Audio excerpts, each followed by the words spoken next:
बुजुर्गों का अनुभव, युवाओं की शक्ति, विद्यार्थियों का उत्साह, सब साथ मिलकर काम कर रहे थे। संगठित प्रयासों से काम आकार लेने लगा था।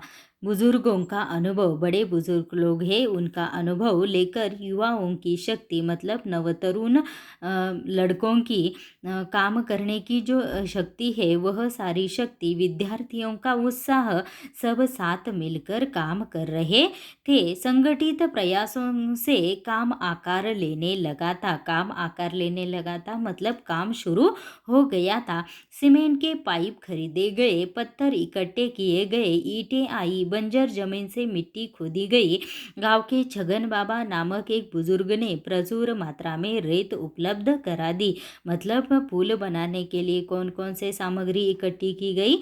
सीमेंट के पाइप खरीदे गए, पत्थर इकट्ठे किए गए, ईंटें आई, बंजर जमीन से मिट्टी भी खोदी गई। गांव के छगन बाबा नामक एक बुजुर्ग ने, एक बड़े आदमी ने क्या कर दिया? प्रचुर प्रचुर मतलब आवश्यक मात्रा में रेत भी उपलब्ध करा दी। रेत मतलब वाळू।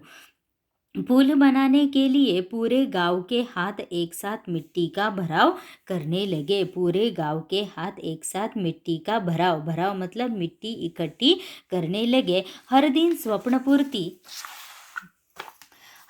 स्वप्न पूर्ति की ओर एक एक कदम बढ़ाने लगा था गांव। मतलब वह पुल बनाने के लिए सभी तैयारियां लोग करने लगे थे। अंततः आनंद की वह सुबह भी आ गई। वर्षों की कठिनाई दूर हुई। केवल 15 दिनों में ग्रामीण और विद्यार्थियों के सामूहिक श्रमदान से पुल बनकर तैयार हो गया। मतलब गांव के सभी लोग, पाठशाला के शिक्षक और विद्यार्थियों के अथक परिश्रम से क्या हो गया कि पुल केवल 15 दिनों में तैयार हो चुका था।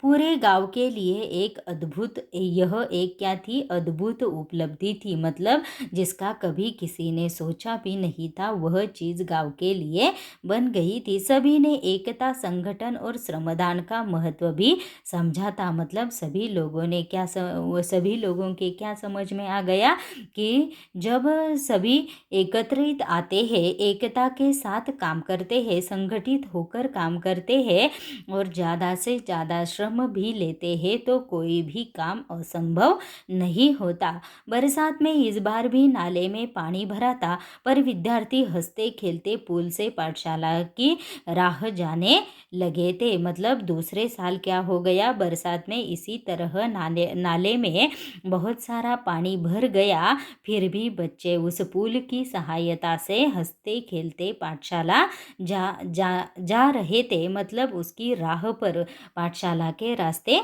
जाने लगे। पुल भी विद्यार्थियों के हौसले को दाद देता, मानो वह मन ही मन कह रहा था, जहाँ चाह वहाँ राह।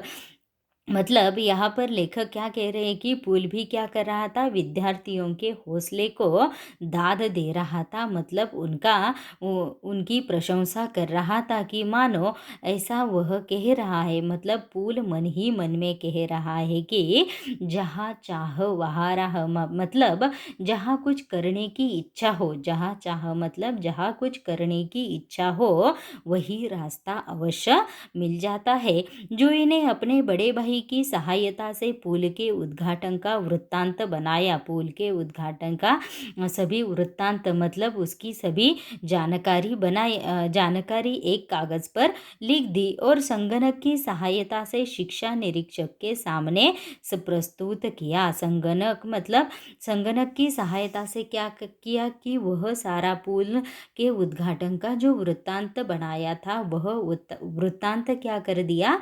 निरीक्षक के सामने प्रस्तुत किया, ताकि उसमें कोई भी कमी न रह सके। Thank you.